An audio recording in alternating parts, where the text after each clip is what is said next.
Welcome back to another episode of The Road Chose Me. My name's Dan Grech, and today I'm going to talk about how I finally make the decision and pick a time when I'm going to set out on my big expeditions.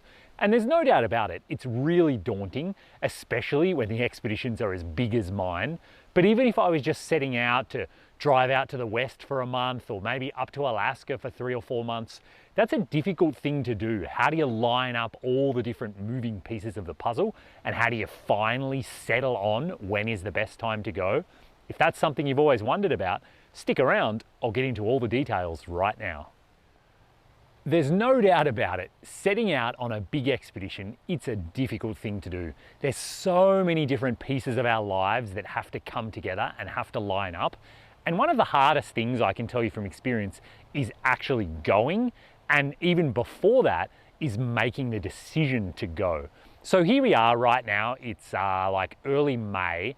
And I remember way back in about October last year, so what's that, like 6 months ago, I was talking to my brother about possibly locking in my new expedition and saying, you know, I'm kind of on the fence about whether my savings account will be big enough. I'm kind of on the fence about whether COVID will like allow me to do what I want to do. I'm kind of on the fence about even moving out of the place that I was renting and, you know, have to downsize all of my stuff, put some in storage, deal with putting this Jeep in storage. I was kind of on the fence about all of these things and many more things. And then it became really clear while talking to my brother, the easiest thing actually to do is just to lock it in and set it in stone. And so look out in the future. I looked out to June of 2021, which at the time felt like an eternity, especially because we were in COVID times. But I looked ahead and I said, okay, I am putting a dart on the dartboard. I'm putting a big X on the calendar. June 1st, 2021, I am leaving on my new expedition. That is locked in stone. So then from August all the way through all of 2020 and then all of the first half of 2021, every decision I make now enables that to come true. And that is like the basis that everything else can be built on top of. So when it came to renewing my lease for my rental, well, no, because I'm leaving in June of 2021. When it came to dealing with Sandy, okay, I have to set storage up and get it ready for June of 2021. And so on and so forth with every decision in my life that cascaded. If I had kids, I'm sure it would involve, am I re-enrolling them in school or am I dealing with homeschooling? All of those kinds of decisions, they fall into place and it's like dominoes falling down one after the other if something is locked in stone. But if everything is up in the air, then it's always just a series of maybes and I'm not sures and I don't really know what I'm doing because maybe I'm going on my trip and maybe I'm not going on my trip. And certainly there are some parts of the world that make it a bit easier to make that decision because of the weather, and that's going to really constrain your trip. So if you're looking at going to Alaska, trust me, you really want to go in the summer. You're going to love it. You want to be up in Alaska for June, July, and August. They are the most amazing months. So if you've dreamed for a lot of years about going to Alaska, well, this summer 2021, it's hard to say if the border's going to open or if COVID's still too much of a problem. So why don't you give yourself an entire year and say, June 1st of 2022, I am setting out to go to Alaska.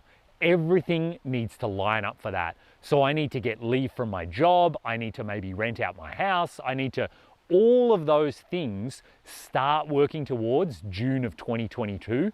And trust me, once you actually lock it in, it's kind of relieving because the burden is off your shoulders now. And it's like, oh, I made that decision. I now just have to work towards making it happen.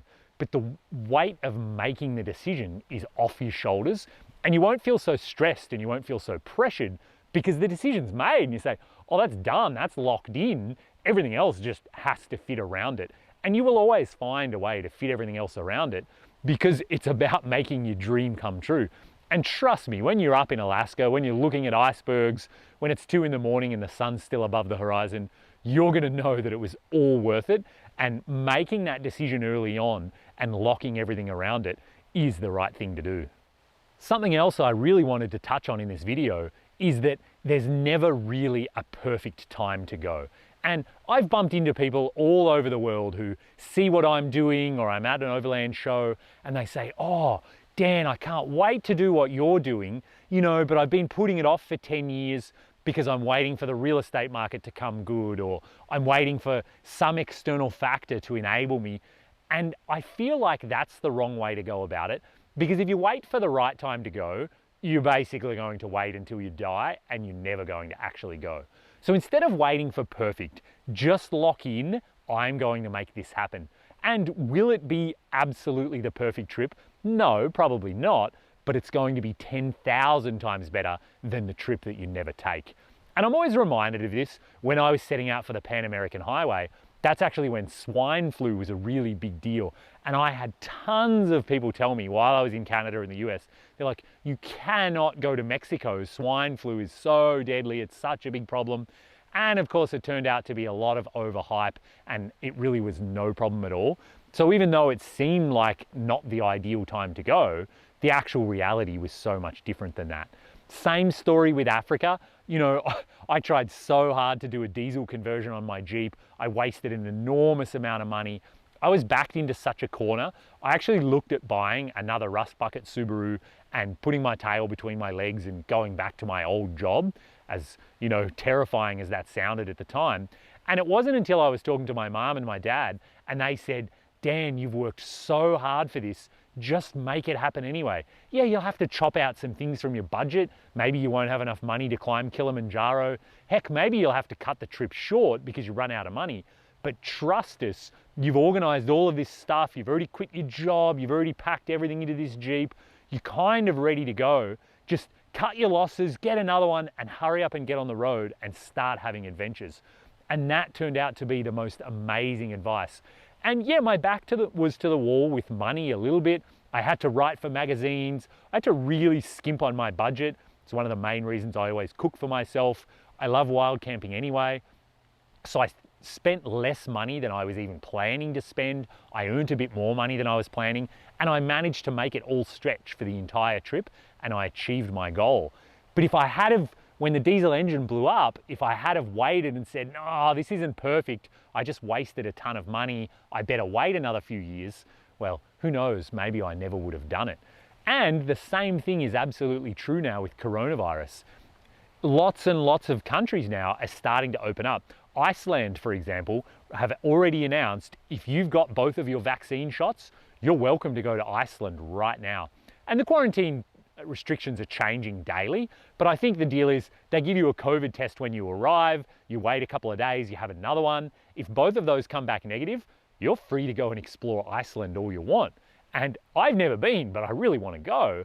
I think Iceland would be absolutely stunning. So if you've got itchy feet and you're ready to hit the road, start doing your research. Tons of land borders all through Central America. They're starting to open up. They're definitely not all open. Quite a bit of Southern Africa is opened up. You just get a COVID test at every border crossing. And of course, with the vaccine rolling out around the world, this is all going to happen faster and faster.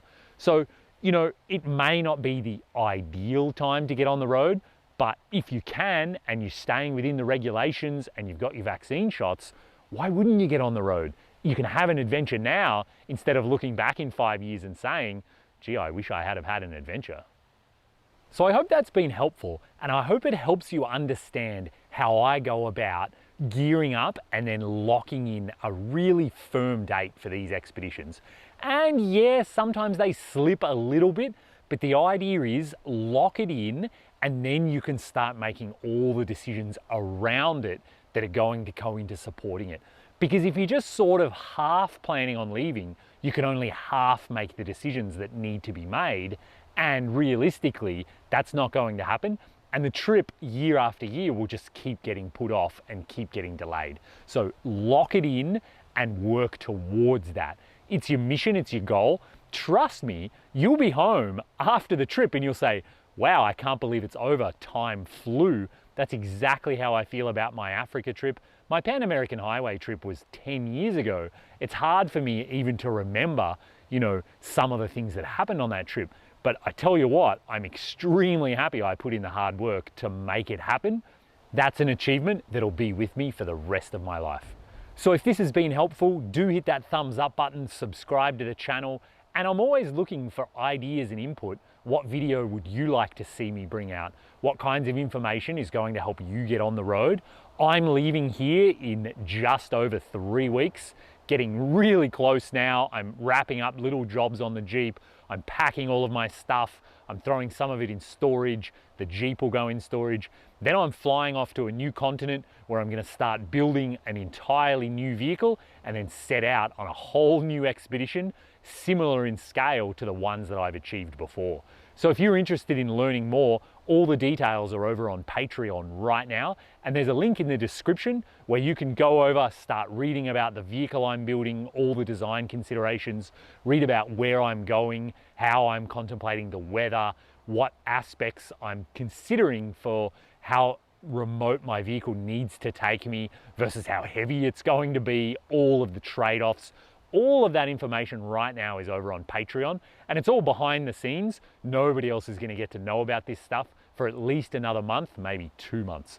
So there's a link over in the description, and all of these people are already supporting me on Patreon. They're helping me bring these videos to you, and they're getting all of that behind the scenes info. So go over to Patreon, check that out, send me a message over there about your vehicle, about your trip, and 100% I'll answer you. We can do a one-on-one Skype call if you like, talk about your requirements for what you want to do, and I'll help you with whatever I can, whether it's visas, borders, safety, logistics, your vehicle, your planning, timeline, budgeting, all of that stuff. I'm consulting now and helping other people have the trip of their dreams. So thanks again very much for watching. Stay safe out there, and maybe I'll bump into you on the road.